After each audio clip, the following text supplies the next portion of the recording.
लाख करे चतुराई, कर्म का लिखा मिटेगा न रे भाई। कुछ वैसा ही इस वक्त हो रहा है म्यांमार में। एक तरफ चाइना की नेवी पहुंच गई, दूसरी तरफ रूस के बड़े बड़े अधिकारी पहुंच गए, सिक्योरिटी और मिलिट्री के कंसल्टेशन पहुंच गए, और ऊपर से जो रिबेल ग्रुप हैं वो भारत से मांग रहे हैं मदद। जानेंगे किस तरीके से पूरा का पूरा पॉलिटिक्स बदलता हुआ नजर आ रहा है। म्यांमार में आखिर क्या चल रहा है, जानेंगे। इन खबरों को विस्तार से जानने को है बहुत कुछ। आइए जानते हैं इन खबरों को विस्तार से। ये जो देख रहे हैं आप म्यांमार, जो झगड़ा है ये शुरू हुआ शान इलाके से, और बढ़ते बढ़ते अभी हालात ऐसे हो गए हैं कि धराशायी होती जा रही है म्यांमार की जुंटा सरकार। जुंटा सरकार मतलब म्यांमार की सैन्य सरकार। और आपको बता दें, म्यांमार की सैन्य सरकार को बचाने के लिए कहा जा रहा है कि चाइना एड़ी चोटी का दम लगा रहा है। लेकिन हाँ, यहाँ पर चाइना के रोल को लेकर ना संदेह है। कुछ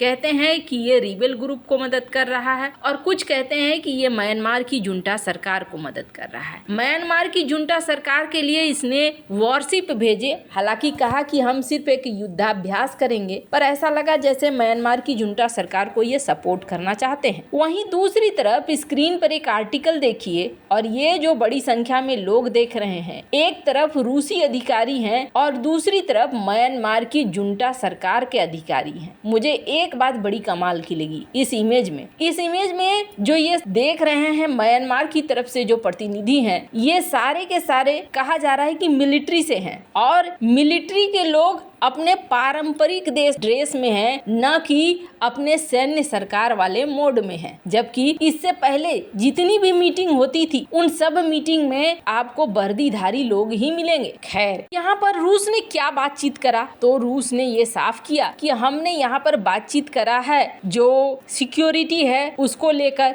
मिलिट्री सहयोग को लेकर, और भी कई सारी चीजों को लेकर। म्यांमार की तरफ से कौन थे? Home affairs minister lieutenant general यार पेई। और रूस की तरफ से कौन थे? निकोलाई पास्टुसेव। और इन्होंने दोनों ने बैठक की। इस बैठक में कई तरह के सहयोग की बात हुई, लेकिन ऐसा लगता है कि रूस भी इस मामले में ज्यादा मदद नहीं करना चाह रहा है। अभी के हालात क्या हैं, तो आपको बता दें 20 शहर सेना के हाथ से निकल चुके हैं, 300 आउटपोस्ट सेना के हाथ से निकल चुके हैं। ये जो स्क्रीन पर आर्टिकल देख रहे हैं आप, इसी में ये सारी चीजें बताई जा रही है। अब आपको लग रहा होगा कि अमेरिका यहाँ पर शांत क्यों बैठा है? दुनिया भर में युद्ध होता है तो अमेरिका अपनी नाक जरूर घुसेड़ता है, यहाँ क्यों नहीं घुसेड़ रहा है? तो आपको बता दें, चचा बाइडेन ये मानकर चल रहे हैं कि मिलिट्री आखिरकार रिबेल्स ग्रुप से बातचीत कर लेगी और एक गठबंधन कर लेगी, गठबंधन करके सारे मामले को रफा दफा कर लेगी। और आपको बता दें,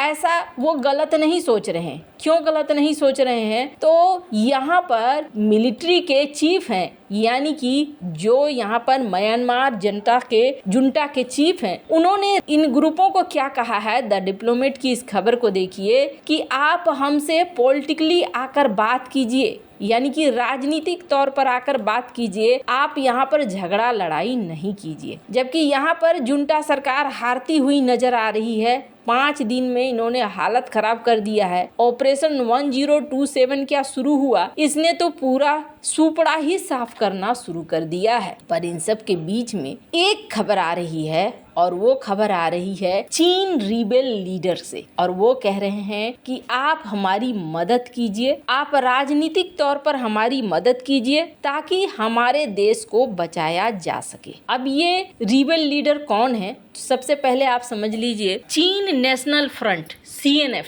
इसके वाइस चेयरमैन हैं डॉक्टर सुई खार। इन्होंने सबसे पहले तो भारतीय गवर्नमेंट ने जो मदद किया है, जो म्यांमार से लोग भाग भाग कर मिजोरम या मणिपुर में आ रहे हैं, उनकी जो मदद की है उसके लिए धन्यवाद दिया है। उन्होंने कहा कि हम जानते हैं कि मिजोरम के पास बहुत लिमिटेड मात्रा में चीजें हैं, लेकिन इसके बावजूद मदद किया गया है, ये बहुत अच्छी बात है। इन्होंने कहा कि हम भारत को कोई विदेशी देश नहीं मानते हैं, ये हमारे करीब के हैं और दोनों ही एक दूसरे से जुड़े हुए हैं। अगर ट्यू नदी के इस पार की बात करें तो इस पार के लोग और उस पार के लोगों में ज्यादा अंतर नहीं है। आपको बता दें, ये जो इलाका देख रहे हैं म्यांमार से लगता हुआ चीन प्रांत, इस चीन प्रांत पर इन विद्रोही गुटों ने 12 नवंबर को कब्जा किया और कब्जा करने के बाद इन्होंने यहाँ पर बना दिया है अपना आउटफिट, अपना हेडक्वार्टर, अपनी सारी चीजें यहाँ पर बना दी है। स्क्रीन पर आप देख सकते हैं कुछ इस तरीके के हेडक्वार्टर यहाँ पर दिख रहे हैं म्यांमार में चीन नेशनल फ्रंट के, यानी पूरी तरीके से यहाँ पर ये कब्जा करके बैठे हुए हैं। इनका कहना है कि म्यांमार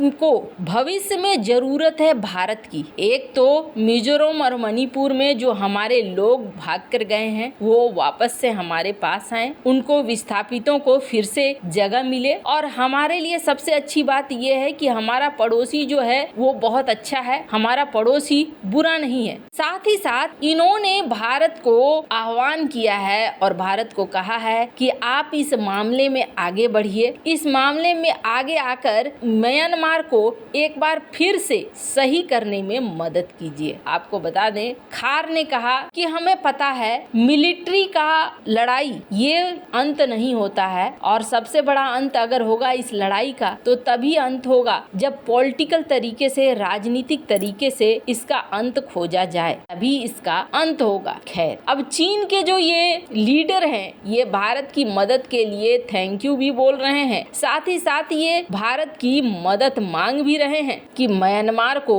बचाया जा सके, रीसेट किया जा सके। पर सवाल ये उठता है कि म्यांमार में आखिर सिक्का किसका चलेगा, क्योंकि कई सारे ग्रुप हो गए। अब सारे ग्रुप तो ऐसे नहीं हैं कि सू को वापस बुलाने की मांग कर रहे हो, बहुत सारे इसमें से ऐसे ग्रुप भी हैं जो अपना अपना हिस्सेदारी चाह रहे हैं। ऐसे में ये तय करना बहुत मुश्किल है कि भारत किसकी मदद करेगा और किसकी मदद नहीं करेगा। और जहां एक तरफ ये सब कुछ हो रहा है तो वहीं दूसरी तरफ म्यांमार में चाइना अपना एक्शन बरकरार रखे हुए है। म्यांमार की जुंटा सरकार पर तो अब ये भी आरोप लगते हैं कि यहाँ पर केमिकल वॉर भी हो रहा है। म्यांमार की स्थिति कैसी है, स्क्रीन पर एक आर्टिकल देखिए। कहा जा रहा है कि म्यांमार का सेंट्रल बैंक अभी फॉरेक्स रेट भी सेट नहीं कर रहा है। कुल मिलाकर ये कहें कि यहाँ पर स्थिति बहुत ही ज्यादा गड़बड़ दिख रही है। ऐसी स्थिति में भारत क्या मदद कर सकता है? सैन्य तौर पर तो भारत कोई मदद नहीं कर सकता जब तक इनके बीच में एक मध्यस्थ की तरह भारत न कूदे, और मध्यस्थ की तरह कूद कर यहाँ अगर मामले को हल करता है तो भले भारत यहाँ पर आगे कुछ कर पाएगा। लेकिन इतने सारे ग्रुप हैं और अभी तो ये मिलकर एक सेना के खिलाफ लड़ रहे हैं, फिर इनके अपने अपने हित भी सामने आ जाएंगे। वैसे